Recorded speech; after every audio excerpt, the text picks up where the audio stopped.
Good morning everyone. स्वागत करता हूं हमारे online digital platform PG foundation classes.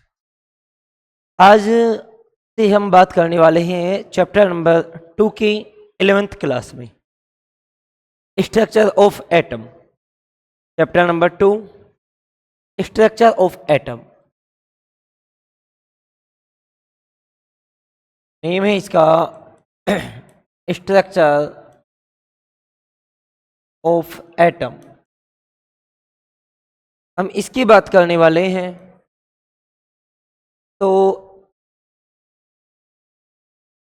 देखिए, स्ट्रक्चर ऑफ एटम में हम क्या क्या चीज़ों की बात करने वाले हैं, हम उसकी बात करें। सबसे पहले जो हम स्टार्ट करने वाले हैं वो करने वाले हैं हम कि कोई भी एटम होता है, उस एटम में कुछ फंडामेंटल पार्टिकल्स होते हैं। कोई एटम होता है, एटम में क्या होते हैं? Fundamental particles.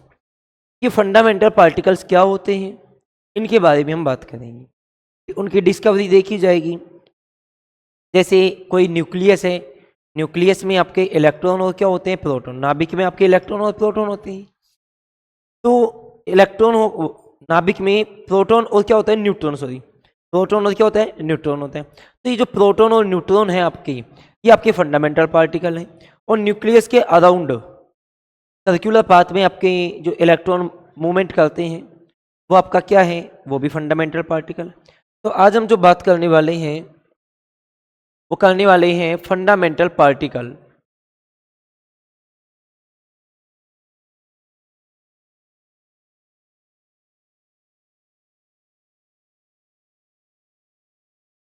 देखिए, फंडामेंटल पार्टिकल क्या हैं उनकी बात करें हम, तो देखिए फंडामेंटल पार्टिकल कि आपका कोई भी न्यूक्लियस, या मैं कहूँ कोई भी आपका एटम है, कि सपोज ये आपका एटम है, ये न्यूक्लियस हो गया 1 2, ये आपका कोई एटम है। इस एटम में ये आपका न्यूक्लियस होता है,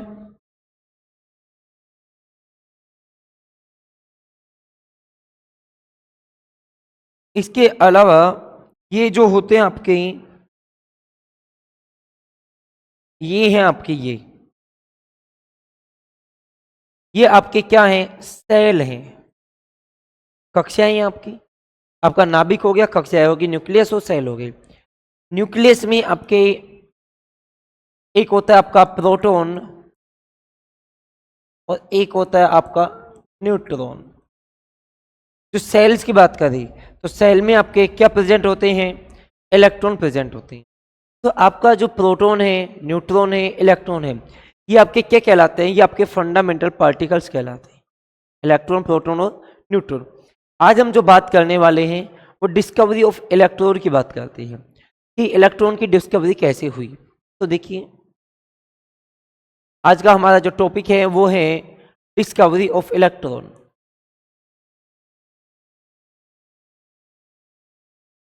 वो बाद में बात करेंगे उसकी, चार्ज, मास, इनकी वेट, इनकी बात अभी बाद में करेंगे। एक बार हम डिस्कवरी देख लेते हैं, डिस्कवरी ऑफ इलेक्ट्रॉन। तो देखिए, इसमें आपको कुछ बातें ध्यान रखनी है। स्टार्टिंग किसने की थी?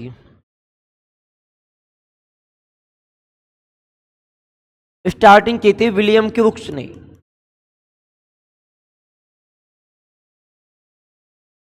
स्टार्टिंग किसने की? विलियम क्रुक्स ने। बट हुआ कुछ भी नहीं, कुछ भी नहीं हुआ इससे। स्टार्ट किया बट हुआ कुछ भी नहीं। इसके बाद में कौन आया? इसके बाद में आया आपका माइकल फेराडे।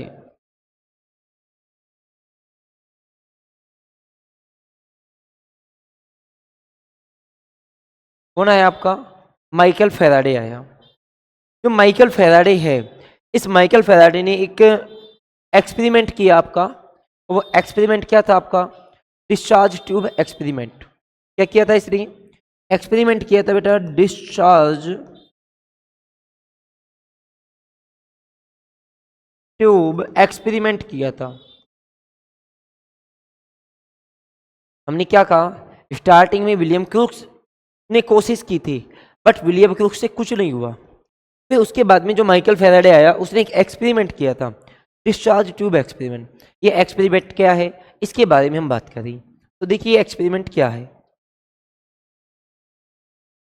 ये आपका एक्सपेरिमेंट है।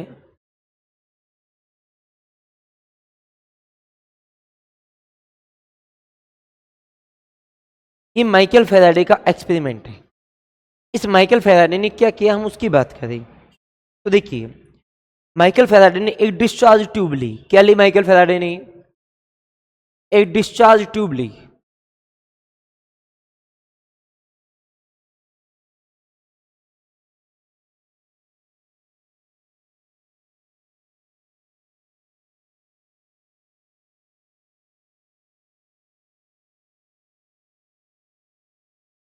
डिस्चार्ज ट्यूब या विद्युत विसर्जित नली का इसने ली।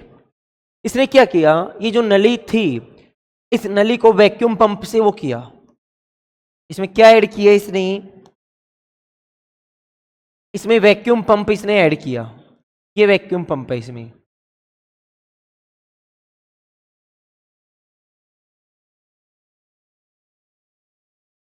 इसने इसमें क्या ऐड किया, वैक्यूम पंप इसने ऐड किया इसमें। ठीक है, ये वैक्यूम पंप क्या करता है, इस वैक्यूम पंप ने क्या किया, हम उसकी बात कर रहे हैं।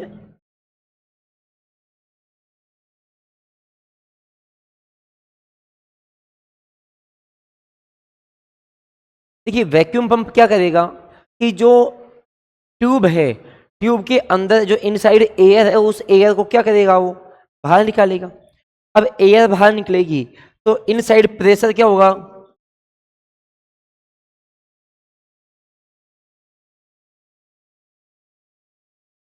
प्रेशर इनसाइड क्या होगा, डिक्रीज होगा। इनसाइड का प्रेशर क्या होगा, डिक्रीज होगा। तो फिर वैक्यूम पंप से ऐड किया, प्रेशर इनसाइड डिक्रीज किया। इसने हाई वोल्टेज का इलेक्ट्रिक करंट अप्लाई किया।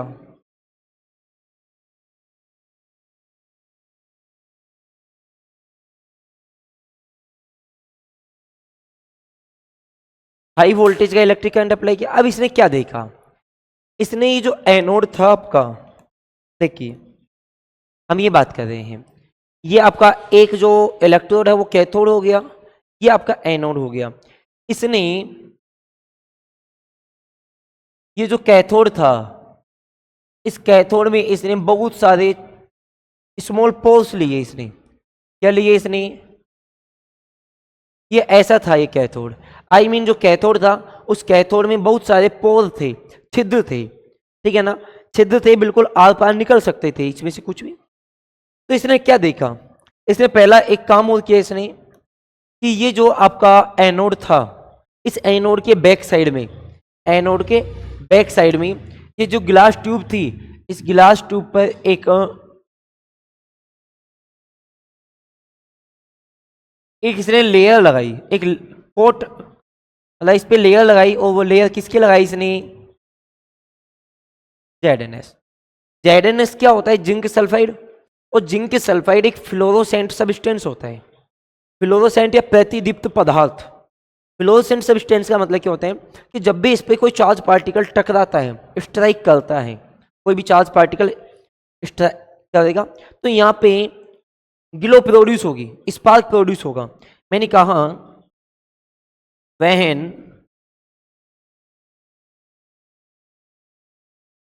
वहन ए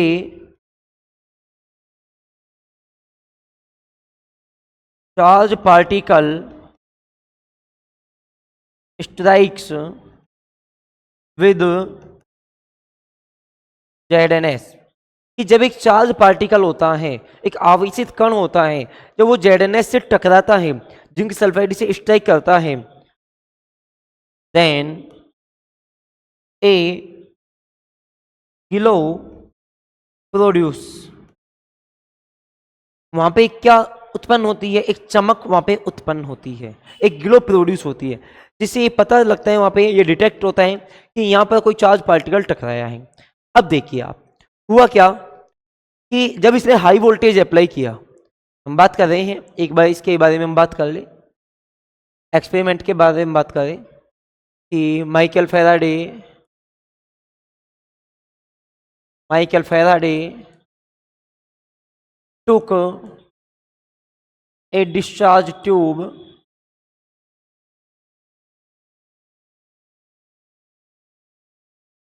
fitted with two metal electrodes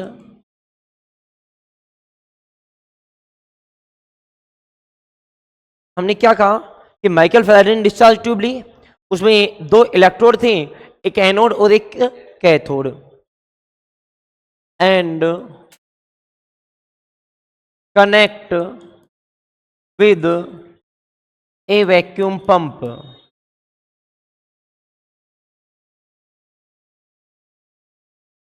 connect with A vacuum pump, और एक वैक्यूम पंप या निर्वात नलिका से या निर्वात पंप से इसे जोड़ दिया।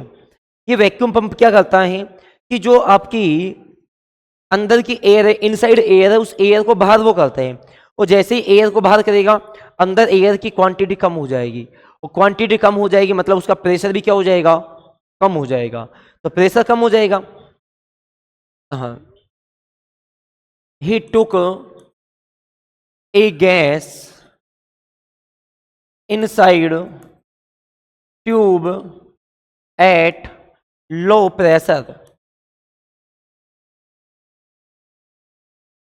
इसने ये जो वैक्यूम ट्यूब थी या हम बात करें डिस्चार्ज ट्यूब थी, इस डिस्चार्ज ट्यूब में इसने एक एयर ली, और एयर बहुत कम क्वांटिटी में थी, इसलिए उस एयर का जो प्रेशर था वो क्या हो गया था, लेस हो गया था, कम हो गया था, क्योंकि क्वांटिटी कम तो प्रेशर भी क्या होगा, कम होगा। इतनी बात समझ में आई आपको? अब हम आगे बात करें कि इसने, ये तो एक्सपेरिमेंट का डायग्राम हो गया, डायग्राम के बारे में हमने लिख दिया। इस एक्सपेरिमेंट की जो प्रोसेस है वो क्या हुई, तो देखिए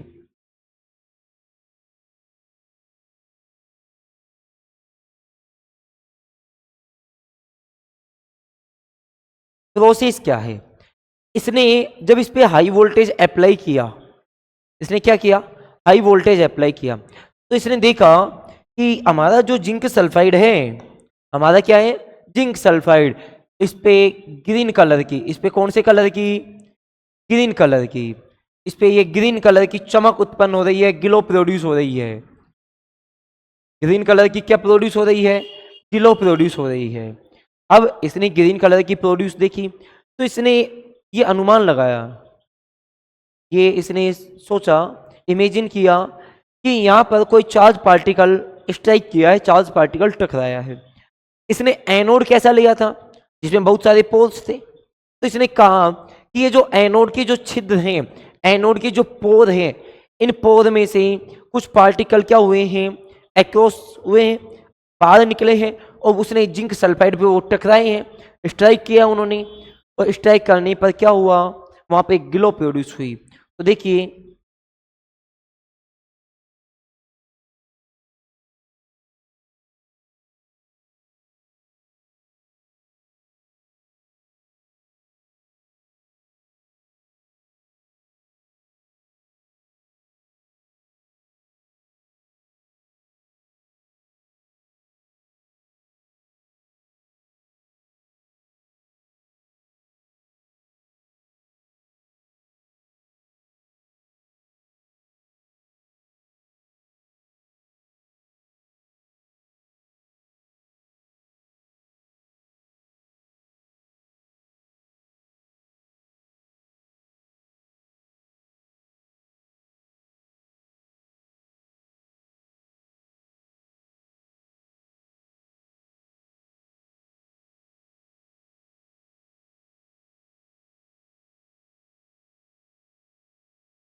हाँ, तो इसने क्या ऑब्जर्व किया, इसने देखा कि फेंट ग्रीनिश कलर की लाइट प्रोड्यूस हो रही है।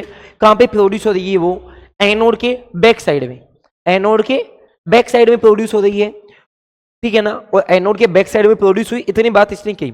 अब यहां से इसने कंक्लूजन्स क्या बात की, ये आपका डायग्राम हो गया, डायग्राम के बारे में हो गया, एक्सपेरिमेंट के बारे में हो गया, ये उसके ऑब्जर्वेशंस हो गए। अब इसने क्या देखा, हम उसकी बात करें। तो देखिए, अब इसके कंक्लूजन्स की बात करें।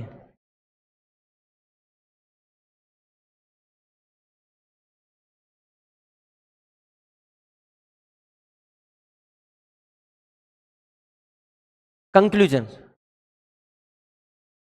कंक्लूजन्स की बात करें, निष्कर्ष क्या है इसके,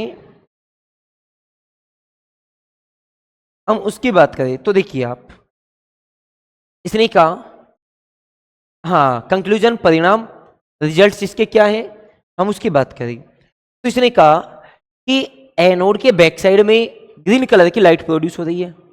मतलब ये लाइट कैसे प्रोड्यूस हुई होगी कि सम इनविजिबल रेज, यहां से कुछ इनविजिबल रेज प्रोड्यूस होकर, सम इनविजिबल रेज प्रोड्यूस हुई होंगी यहां से।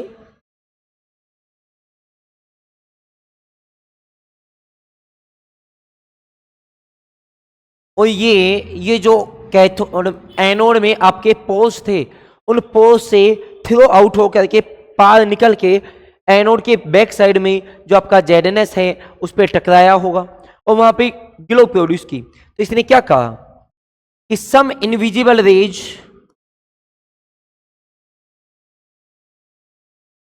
Invisible rays produce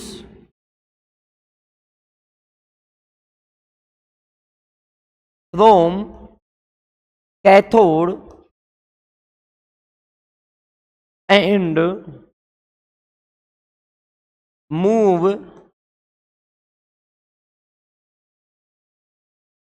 towards anode. मैंने क्या कहा कि, मैंने नहीं, ये बात किसने कही, माइकल फेराडे ने कही। माइकल फेराडे ने क्या कहा कि कुछ इनविजिबल हैं जो दिखाई नहीं दे, जो विजिबल नहीं हो, वो रेज हैं एनोड से, वो सॉरी कैथोड से प्रोड्यूस होती हैं, और किधर की कौन सी दिशा में, एनोड की तरफ क्या करती हैं वो, मूवमेंट करती है, वो मोशन करती है। And passed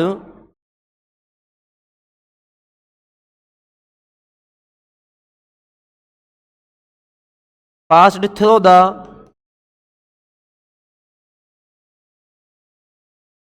poles of anode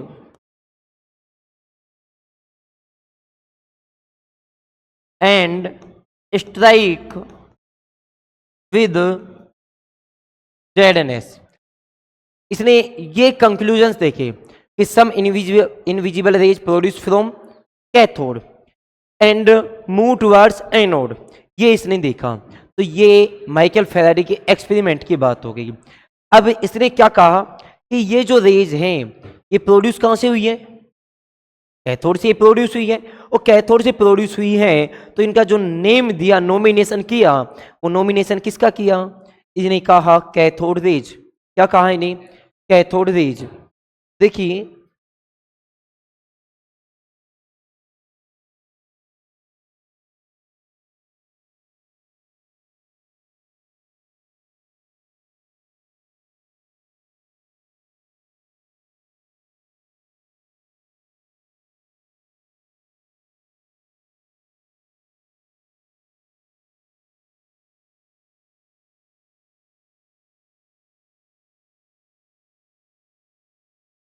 दिख रहा है। तो देखिए इसने क्या कहा, हाँ, दीज रेज, मैं आपको लिख देता हूं यहां से, these raise produce from cathode, तो he named he named cathode rays, he named cathode rays. हमने क्या कहा, कैथोड से प्रोड्यूस हुई, तो उसने क्या नाम दिया इन्हें, कैथोड रेज नाम दे। अब इन कैथोड रेज की हम प्रॉपर्टीज की बात करें, कैथोड रेज की किसकी बात करें, प्रॉपर्टीज की। तो आप देखिए कैथोड रेज की हम प्रॉपर्टी की बात करें, तो इतना आपको समझ में आ गया ना। मैं एक बार वापस रिपीट कर देता हूं। ये आपका एक्सपेरिमेंट हो गया। एक्सपेरिमेंट में उसने डिस्चार्ज ट्यूब ली, डिस्चार्ज ट्यूब में वैक्यूम पंप कनेक्ट था, वैक्यूम पंप से उसने इनसाइड का जो प्रेशर था वो डिक्रीज किया, कम किया। इसके अलावा उसने दो मेटल के इलेक्ट्रोड लगाए, कैथोड और एनोड, और उन्होंने हाई वोल्टेज अप्लाई किया। तो देखिए वह ने high voltage applies between electrodes, he observe that some faint greenish light glow on ZnS, ZnS पे कुछ ग्रीन कलर की लाइट प्रोड्यूस हो रही थी। फिर उसने कंक्लूजन्स क्या देखे, रिजल्ट्स क्या देखे उससे, उसने कहा सम इनविजिबल रेज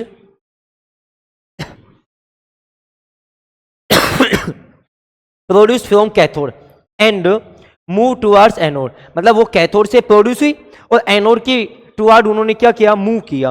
और जो एनोड के जो पोर्स थे, छिद्र थे, उन छिद्रों से अक्रॉस होकर के वो जेडएनएस पे स्ट्राइक किया, जेडएनएस पे टकराए और वहां पे ग्लो प्रोड्यूस की। अब यहाँ पे हम जो बात करने वाले हैं, अब करने वाले हैं कि प्रॉपर्टीज ऑफ कैथोड रेज, किसकी बात करने वाले हैं, देखिए हम बात करने वाले हैं प्रॉपर्टीज ऑफ कैथोड रेज।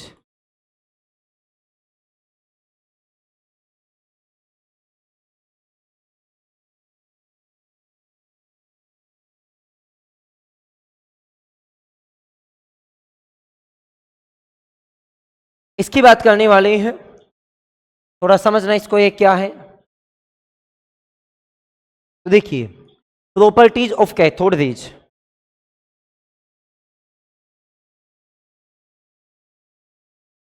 देखिए हम पहली बात करें तो पहली बात तो कहां से प्रोड्यूस हुई है, कैथोड से। तो पहली प्रॉपर्टी हो गई आपकी कि these raise produce from cathode, these raise produce from cathode, cathode से प्रोड्यूस हुई, मूवमेंट किधर कर रही है, एंड मूव टुवर्ड्स एनोड।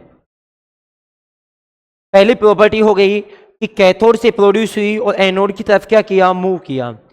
दूसरी प्रॉपर्टी की बात करें, जब इन्हें इलेक्ट्रिक और मैग्नेटिक फील्ड की बात करें हम, हाँ, these raise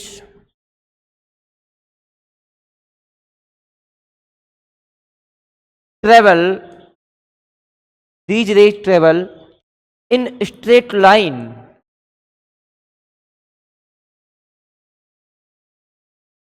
these rays travel in straight in absence of, in absence of electric and magnetic field, कि जब इलेक्ट्रिक और मैग्नेटिक फील्ड नहीं होता है, एब्सेंट होता है, तो ये जो एक स्ट्रेट लाइन में क्या करती है, ट्रेवल करती है। कंडीशन क्या है, absence of electric and magnetic field, absence of electric and magnetic field. आई इतनी बात समझ में। यदि इलेक्ट्रिक और मैग्नेटिक फील्ड होगा तो क्या होगा, दूसरी बात है, इलेक्ट्रिक और मैग्नेटिक फील्ड होगा तो क्या होगा। तो देखिए जैसे ये आपका एक पॉजिटिव टर्मिनल है, ये आपका नेगेटिव टर्मिनल है, और यहां से आप कैथोड रेज प्रोड्यूस हो रही है सपोज, तो एक कैथोड रेज की कंडीशन क्या होंगी, ये कंडीशन होगी इसकी, मतलब कैथोड रेज है ना, पॉजिटिव की तरफ क्या होंगी, बेंट हो जाएंगी, अट्रैक्ट हो जाएंगी, और पॉजिटिव की तरफ अट्रैक्ट होंगी। इसका मतलब कैथोड रेज पे कैसा चार्ज होना चाहिए, नेगेटिव चार्ज होना चाहिए। तो हम वही बात कर रहे हैं कि देखिए, हाँ, these rays we have as a negative particle, मैंने क्या कहा, these rays behave as a negative particle कब, in presence of, in presence of electric and magnetic field, in presence of electric and magnetic field.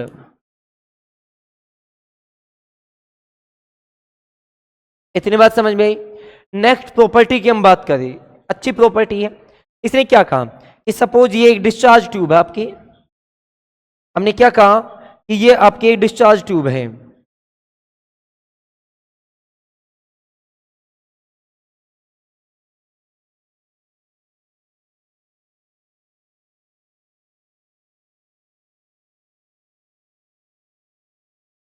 ये suppose आपकी एक discharge tube है, ठीक है ना। इस डिस्चार्ज ट्यूब में यहां पे ये आपका एनोड मान लीजिए, कैथोड मान लीजिए, एक इलेक्ट्रोड आपका ये हो गया, हमने कहा ये आपका कैथोड है, ये आपका क्या है, एनोड। इसमें बीच में क्या हुआ, इन्होंने एक एक्सल पे पैडल रखा, एक फैन रखा, एक स्मॉल फैन रखा इन्होंने, हाँ पंखा,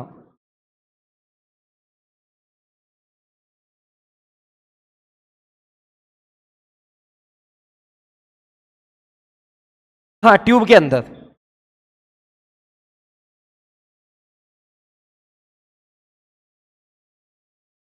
ऐसा इन्होंने एक फैन रखा और इन्होंने देखा कि जब हाई वोल्टेज अप्लाई किया गया, हाई वोल्टेज क्या किया गया, अप्लाई, तो ये जो फैन था ये रोटेट होने लगा, फैन क्या होने लगा, रोटेट।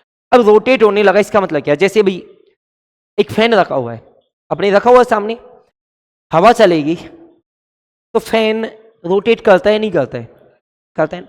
रीजन क्या होता है कि जो फैन होता है उसकी जो पंखुड़ियां होती है वो सीधी नहीं होती है, वो इस टाइप में होती है। तो जैसे एयर इस पर टकराई तो ये क्या करेगा, पीछे की तरफ मूव करेगा, ये पीछे की तरफ, तो जैसे ये पीछे की तरफ मूव किया तो नेक्स्ट पंखुड़ी आ गई, फिर उस पर भी एयर टकराई, वो ऐसे ही इन्होंने कहा कि ये जो आपकी कैथोड रेज हैं, ये जो फैन है उस पर प्रेशर अप्लाई कर रही हैं, और प्रेशर अप्लाई करने का मतलब ये पार्टिकल की तरह बिहेव कर रही हैं, आई मीन ये मैकेनिकल वर्क कर रही। जैसे पंखा घूमना एक मैकेनिकल वर्क होता है, फिजिक्स में पढ़ते हैं मैकेनिकल वर्क होता है, तो वैसे ही ये क्या कह रहा है कि जब ये कैथोड रेज प्रोड्यूस हो रही है तो ये फैन को क्या करती है, रोटेट करती है।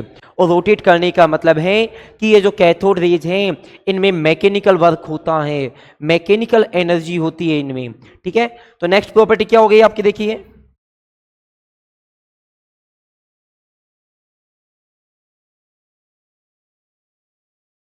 देखिए नेक्स्ट प्रॉपर्टी, हाँ, when A small fan put, when a small fan puts in path of cathode rays,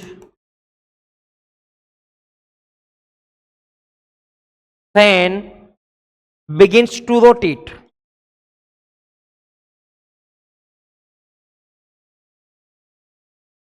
मैंने क्या कहा, when a small fan puts in path of cathode rays, fan begins to rotate, that means, that means cathode rays, cathode rays क्या करती हैं, mechanical work, cathode rays do mechanical work. आई आपको बात समझ में कि कैथोड रेज हैं वो मैकेनिकल वर्क करती है, ठीक है। नेक्स्ट बात करें, कैथोड रेज नेगेटिव होती है और नेगेटिव चार्ज होने के कारण जे जे थॉमसन ने क्या नाम दिया, इलेक्ट्रॉन, ठीक है ना। तो मैं नेक्स्ट लिख रहा हूं, J J Thomson named electron, J J Thomson named electron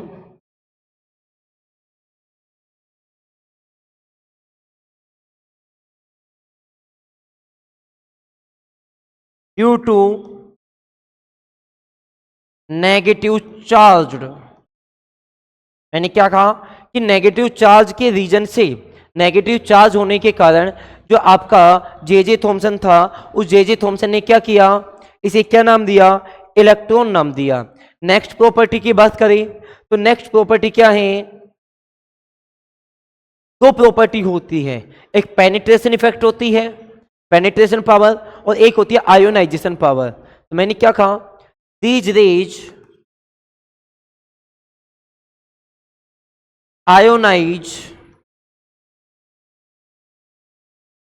ionised gases. मैंने क्या कहा कि ये जो रेज होती है, ये जो गैसीय पार्टिकल होते हैं, गैस के पार्टिकल्स होते हैं, गैस के मॉलिक्यूल्स होते हैं, उन्हें आयोनाइज कर देती है। आयोनाइज का मीन्स देखो, जैसे सपोज H2 है, क्या है H2, तो ये आपको आयन फॉर्म करेगी H+ और क्या फॉर्म करेगी H-। तो ये जो रेज है ना, ये वर्क कर देती है, मतलब जो गैसियस होती हैं उन गैसों को क्या करती हैं, ये आयोनाइज कर सकती हैं, मतलब these rays can ionise any gas. दूसरी बात, इनकी पेनिट्रेशन इफेक्ट की बात करें हम, पेनिट्रेशन इफेक्ट क्या होती है वो भी समझाता हूं मैं। These raise have penetration power,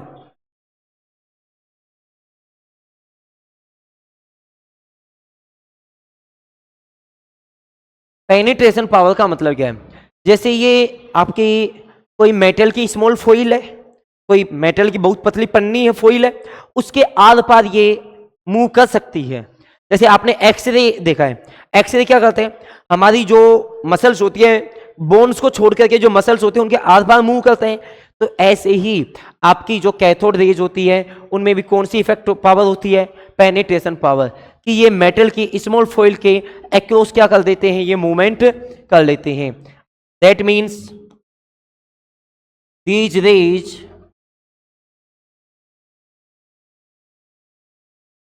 can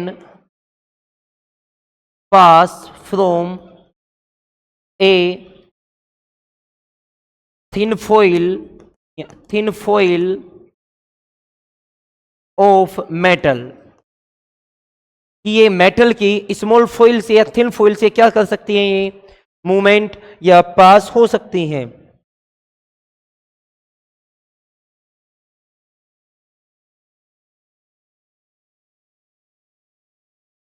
ठीक है, तो ये वाली हमारी बात है प्रॉपर्टीज ऑफ कैथोड रेज की। ठीक है, तो इनको आप नोट कर लेना। ठीक है, बाकी बात हम नेक्स्ट क्लास में करेंगे। तो थैंक यू एवरीवन।